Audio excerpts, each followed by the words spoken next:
I want you to imagine that you are 10 years old. You're just a 10-year-old child. And you wake up one day in this child's body. And you look around and you realize you're in a classroom. And on the door, it says AP Psychology. Or it says AP Spirituality. And you don't know why you're here. You're just a kid. And you are sitting there trying to take in the information. You're reading the book. You're listening to the teacher. And you keep failing. And it's causing you a lot of pain and a lot of grief.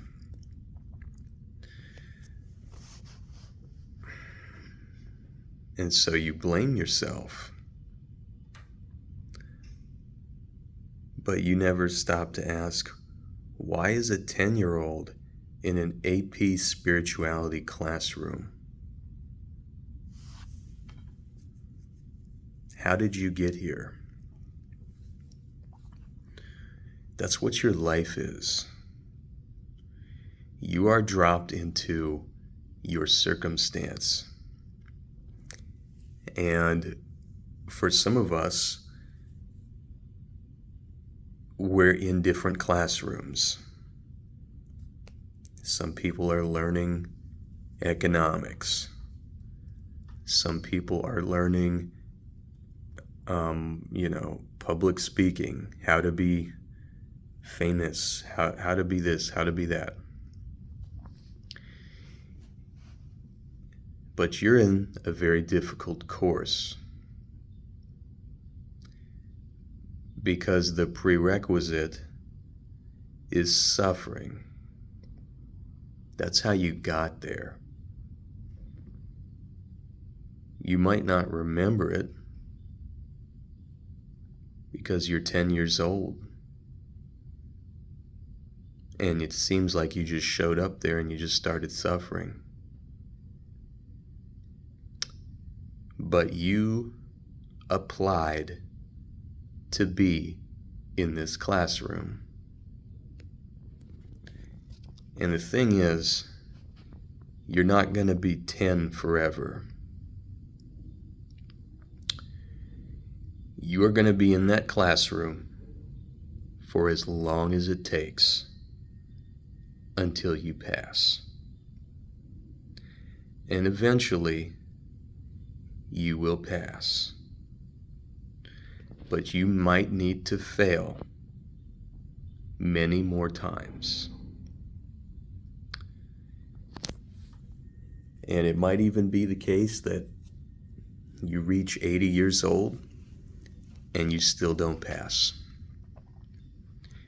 And the next day you're going to wake up again in the body of a 10-year-old suffering through AP Spirituality. As long as it takes until you get it. But you will get it. You can't be in a classroom forever and never get it. And you picked the class for a reason. Okay? You could have been famous. You could have been what everybody else is. But you're not. And the end result of this curriculum is the end of suffering. Because all the other courses they don't really teach you anything. They just teach you how to survive. But you don't want to survive anymore.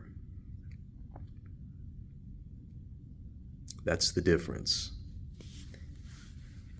And you know this, except you experience it on the flip side of not wanting to survive. It's not wanting to die, but it's wanting to not survive anymore. To not have to be stuck in the classroom anymore. To be stuck reading the book, which is what a lot of people do.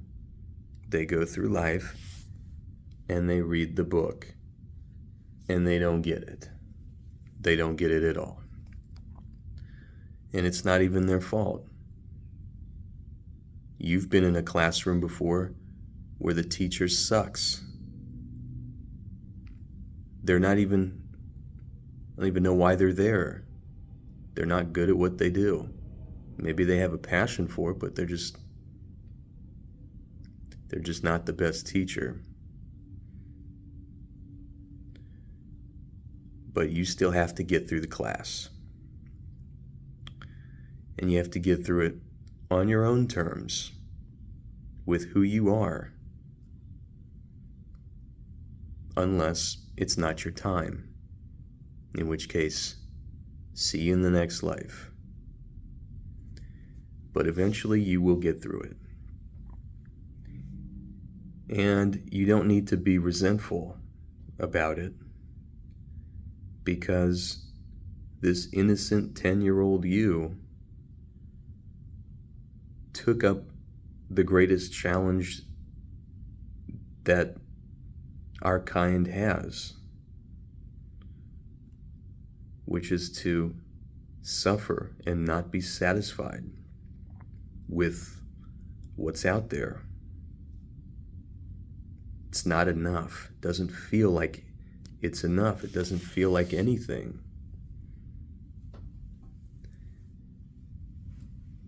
And in that sense, you have an opportunity to reawaken to it, to see it with a fresh set of eyes that other people may not get a chance to do. I think a lot of people just go through life and they do so at varying degrees of numbness. And the people who, are chasing things in this life, they might get some happiness out of it, but they're still numb. They're numb to what really is. And so they don't get to wake up. They get to stay in the dream. Because that's where they want to be. They want to be in the dream. You don't want to be in the dream anymore. You want to get out of the bed that you're laying in. The bed that we're all laying in. It's almost like the Matrix analogy.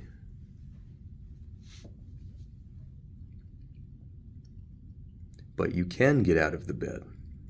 And that's one of the main takeaways, is you can get out of the bed. And you can reimagine the world and see it the way that it really is, and go beyond that.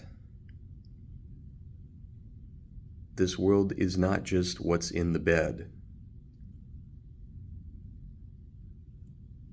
Sometimes it's hard to feel that way, because if you're depressed, all you can do is just stay in bed. You don't want to get up, but you have to. You know you have to. And the more you fight it, the more you end up not getting up. Oh, I don't want to do this. I don't want to do that. Oh, no. I don't want to. You don't need to want to. The mind is delusional. It thinks it wants something. It doesn't know what it wants. You can let things be, and things will happen. That's the strangest mystery of life. Everything around you is happening. Doesn't need your input. And that includes yourself. You are happening, and it doesn't need your mind's input. Your mind is standing in the way. Your mind is getting in between you and what you really are. And you need to turn your mind off. But it requires patience. It requires perspective. It requires you to learn in this classroom. And you might not be able to do it at 10, but you will suffer until you're 20, until you're 30, and then the book will finally start making some sense. And then you can get out of your mind and get out of the book. The book is only describing, it's circling around what is, but it's not what is. The same way the word doesn't describe what is, it's insufficient. And that's the purpose of the classroom, is to suffer until you give up your mind. Because that's what you need to do in order to pass the class. Reading the book all day isn't going to do it. Reading the book keeps you in the class.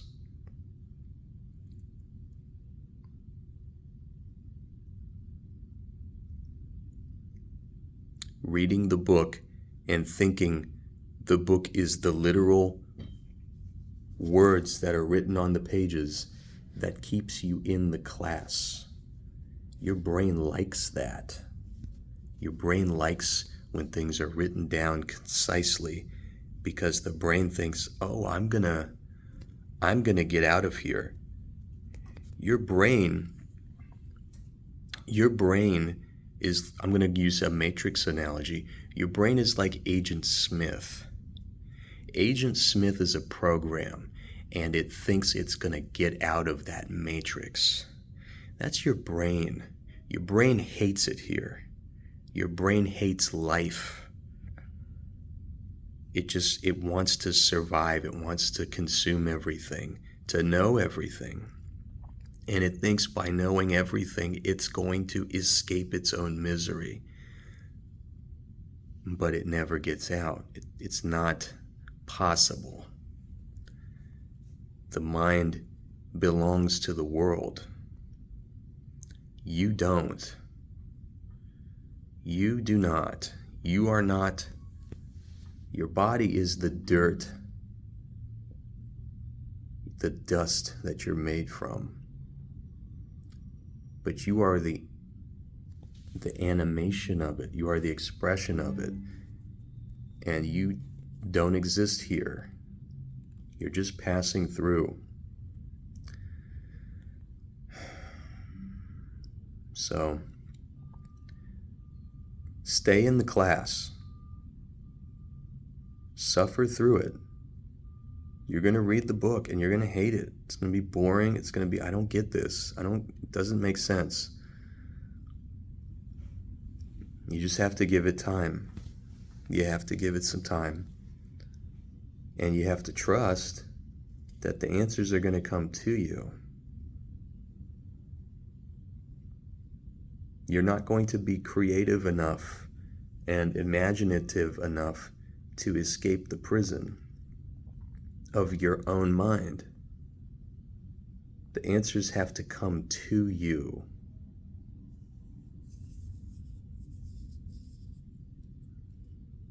And this is a function of everything. You don't get to choose that. Your brain doesn't get to choose when you get to leave, because your brain wants to keep you here. The brain wants to control your will, because that's how it survives. It has the illusion of control. But it doesn't, because you can't control your mind. You can't control your thoughts. Every time you try, it whoops you and says, no you don't. I call the shots here. And so that's why you have to give it up. You get to give up your master. You get to abandon your master. That's pretty cool, isn't it? And you get to choose your real teacher, not this crappy teacher in this classroom who doesn't really know the curriculum and doesn't care whether you pass or fail. There's another teacher.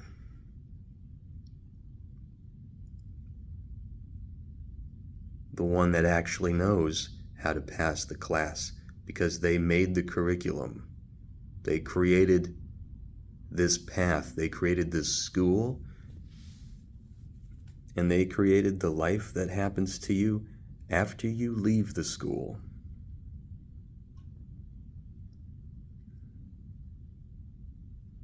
So, just to illustrate, these are things that we have to talk about in analogies. Because if you try to talk about it literally, it doesn't make sense. Life doesn't make sense literally, but we try to box life in to fit this word literal. Literal is the enemy. Literal is limit. It's the limitation of the mind, and that's what holds you back. When you start realizing that truth actually can come through analogy, well, now you have a whole different book you can read from. And it's the same book. You can read the same book you're reading now, and now you can actually see the answers to the questions, or at least the ways that some other people have answered these questions. Because if you take it all literally, you're going to be stuck here. Because that's what this is. This is the literal world. It's literal. It's words. Literal. Words. It's just words. You are not words. You're past that. You are beyond that. Get out of the words, get out of the language.